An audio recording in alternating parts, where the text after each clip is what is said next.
I'm sorry you can't see anything, but that's basically all that comes up on camera. That's the Coast Guard over there. They've kind of just been standing there. They can't really do anything. This is technically illegal. They can't do anything. If they do, then they have to arrest them.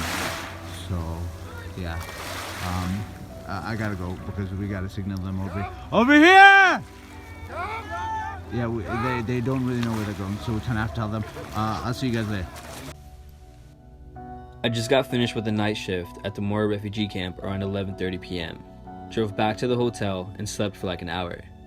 My sister and I had been at the camp for about a week and decided to take shifts for the boat watch. Around 1:30 a.m. we got ready, layered up, had a quick snack, and drove to the coastline. Personally, I had no idea what to expect. I don't speak any language besides English, I have no experience under my belt, I was freaking out, and I was really cold. Since it was our first day, we didn't really know where to go or what to expect. Some people at the camp said drive to a coastline and look for a bonfire. We also got added to a WhatsApp group where refugees were sending their locations to us so we can try and triangulate where they were in that freezing ocean. Literally, on our first day, while we were searching for a bonfire, Imran, a family friend that came with us to Greece, he got a call. I don't know who called him or what they said. All he told me was, we have a boat and we're the closest people to them. I guess when you get into a situation where you feel people's lives are in your hands, you do two things. You run into action or you freak out. I ran into action. Seriously, I ran into the direction they pointed to and forgot we had a car. And just ran for about 5 minutes straight on some random road in a different country right next to an airport. It was so surreal. I mean, I thought about it while I was running. I was just thinking that people probably run on the beach to get away and for exercise and live up the road. I'm running to help smuggle refugees into a country I've never even been to before. So my sister and I, along with a few others, get to the beach. We see a small light and heard whistling and shouting. It was them. A boat packed with about 60 plus people. Men, women, kids, the elderly, and disabled. All leaving everything they own and away from a war and political corruption to survive. As soon as the boat got closer, we ran up into the water, about knee-high. Told them all to sit and wait till we get the boat straight and form a line. We took kids off first, then women, then the elderly, then the men. Some volunteers at night would put huge spotlights just on us, and from above, it probably looked like a rescue. I mean, I guess it kinda was. Others were taking off life jackets and keeping kids together so they don't get lost. As soon as we finished getting everyone off the boats, I turned around and the beach was filled with volunteers, cars, buses, locals, all there to help. The media even came out to write stories on these refugees. After we got their families together and got them as dry as possible, the refugees got into a bus and headed for the camp. We stayed back on the beach, and just like that it was over. We couldn't remember what happened, the faces of the people we helped, or what we even said or did. It literally just happened and it was over. After we got into our cars and headed to a cliff that overlooked most of the Aegean Sea, and it looked upon one of the most incredible and peaceful sights in the world. Only the ironic thing was we weren't there to look for peace. Instead, we were there looking and waiting for people who hoped to find peace. The first thing the refugees did when they pulled up to the camp after getting off the boat was one of three things. They either went to the medical tent, the clothing tent, or straight to get a registration ticket. When the refugees first got to the camp, they had to stand in line to get a ticket. This ticket had a date on it, which was the date of their arrival, and it had a number on it, which was their number in line to register. After getting this ticket, they would walk up a very steep hill called Afghan Hill, which when it rained became very dangerous. Once at the top, the refugees had to wait outside of a fenced area in which the interviews were taking place. I also had to talk to the police and the interviewers to find out what date and numbers they were seeing that day, so I could write it on the whiteboard we had up on the fence. Just because it was December 25th doesn't mean they were seeing people from that day. Sometimes the interviewers' machines would break or they would go home early, so the interviews always got backed up. We would then have to deal with frustrated refugees who wanted to obviously hurry up and get an interview so they could continue with the process and leave the camp. However, at times they would have to wait days for their date and number to be written on the board. If they weren't constantly checking the board and they missed their interview opportunity, they would have to go back and get a new date for that day and number. One can only imagine how frustrating it was waiting in one area or constantly having to walk up that hill to check back to see if you were getting closer to your interview time. Also, they had to hold on to their registration tickets so we could make sure they were supposed to be interviewing that day, and to make sure they were in line in order of their numbers. If they didn't have their ticket, they wouldn't be allowed in, and would have to get a new ticket, which started the process all over again. After passing the interview, they were then able to buy a ticket to Athens so they could start their long, uncertain journey and hopefully be granted asylum in the country they were allowed to settle in. Being constantly busy doesn't give you much time to think or even much of a break. But one day, due to the machines breaking down for a few hours and refugees having to wait, I got the chance to have somewhat of a break. I went to buy biscuits to hand out to the refugees sitting around waiting for their numbers to be called. I went back to my post, which was the fence, and realized I had a few biscuits left. On the other side of the fence, waiting for his interview, I saw a little boy who had run over to come play with me. As I was playing with him through the other side of the fence, I passed him a few biscuits. I couldn't help but think, this isn't the way it's supposed to be. Just because he was born in a different country than me shouldn't make him be where he is now. Times like these are when reality would hit, and let me tell you, reality wasn't ever a nice feeling.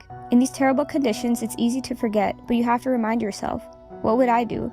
How would I feel? Right across from the medical tent was a mosque that we were fortunate enough to help build. What really stuck out to me about all these refugees is their unyielding faith. Despite their struggles, they remained strong in their remembrance of God. These refugees left everything behind, but the one thing they didn't leave behind was their faith. When I think about my trip to Greece, there is this one moment that sticks out to me. Once, when I was walking outside the medical tent, I saw an entertainer, which later I recognized was with the organization Clowns Without Borders, performing for a group of smiling children.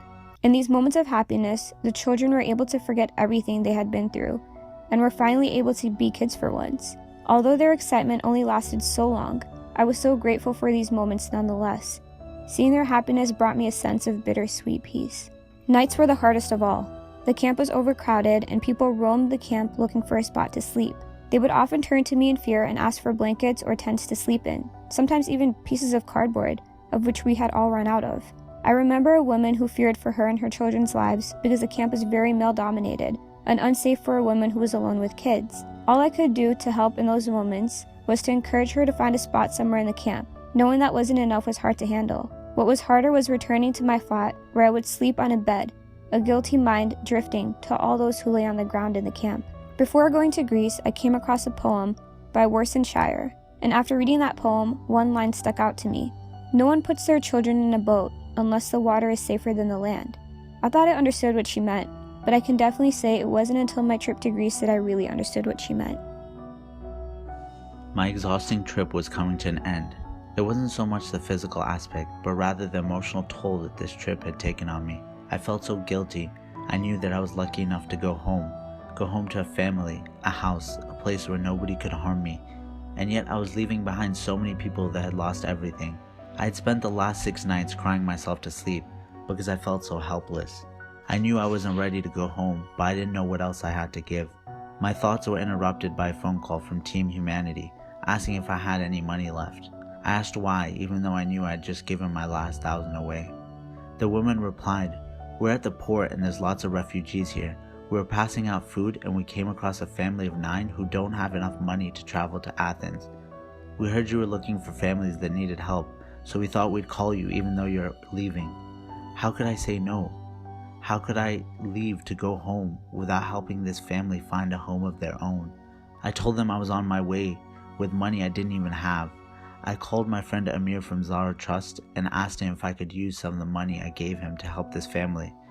My friend Kashif took me to get the money and we drove as fast as we could to their port. As soon as I arrived, I was introduced to Nida, a volunteer from America who had taken over the title Angel of Moria. She was responsible for finding stories like these and helping people as much as she could. She told me that Team Humanity were serving food to people at the port and noticed that the children's eyes were following the food. They knew something was wrong and went over to offer the children some food. They started talking to one of the fathers, Mahmoud, and asked him if he had enough money for his family. He replied yes, but sensing something was wrong, Nida asked him privately how much he had. He said he had enough several times, until he finally admitted he had less than 50 euros for the 9 of them. She knew that was only enough for 1 adult ticket and called me.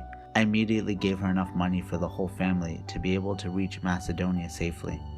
It was a temporary solution, but thanks to all the kind donors back home, it was something. I realized that not once did they ask for food or for money, not because they were ashamed, but because they didn't want to burden anyone. We started asking Mahmoud about his background and how he ended up here. He told us that he was captured and tortured for 4 months and that both of his brother-in-laws were killed, but he smiled and thanked God that he was even here. He had one of those smiles that make you feel like everything was going to be okay, even if you were in the worst situation. I was shocked. Here I was, a college student that acts like the world is over when I do poorly on an exam, and in front of me was somebody who had lost family members, his home, and everything he owned, and yet had such a positive outlook on life. I met his son Amir, a young boy with a smile that matched his father, and asked if he could take selfies of us on my phone. After 30 amazing minutes of playing with the children and talking to the adults, it was time for them to board the ferry. We took a few pictures so we could remember the moment, even though the family didn't have a phone, something I took for granted every day. As I watched the kids board the ship, I prayed that their difficult ordeal wouldn't crush their hopes or prevent them from pursuing their dreams. I knew I'd never see any of them again, but they'd remember this just as much as I would. It was in that moment that I realized I'd come all the way to Greece to help refugees. Little did I know that they'd help me instead.